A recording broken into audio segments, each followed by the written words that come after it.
Article 1049 article natural burgundy shade, जो लोग अपने ग्रूम के लिए अपने इवेंट पे पहनना चाहते हैं, उनकी ब्राइडल का जो ड्रेस कलर है वो पीच कलर है, ठीक है, और लाइट गोल्डन है, स्किन पीच है, उनके लिए ये नेचुरल बरगंडी शेड बड़ी जबरदस्त कलर स्कीम रहेगी।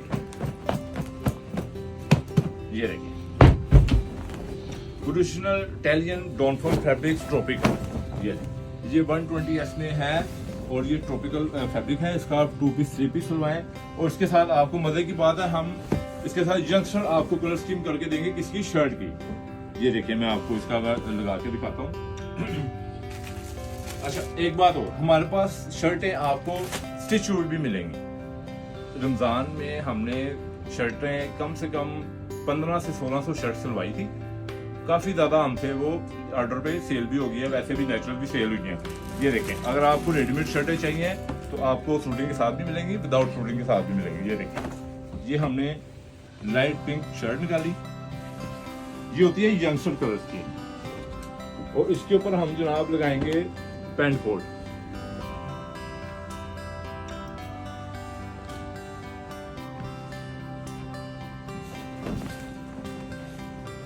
ये आपकी बिल्कुल डिफरेंट कलर स्कीम बनेगी, यंगस्टर कलर स्कीम, बिल्कुल डिफरेंट पर्सनालिटी। ना ये वाइट है, ना ऑफ वाइट, ना ग्रे, और आपका ये नेचुरल बरगंडी शेड और बेबी पिंक कलर की शर्ट, ठीक है, बिल्कुल different colour scheme, new personality. Dress code Shalimar Lahore. इसके ऑर्डर के लिए व्हाट्सएप पे जाएं, व्हाट्सएप पे ऑर्डर दें, कैश पेमेंट का हम काम करते हैं, ठीक है, और डिलीवरी आपको फौरन जब हम कहेंगे नहीं पहुंचेगी।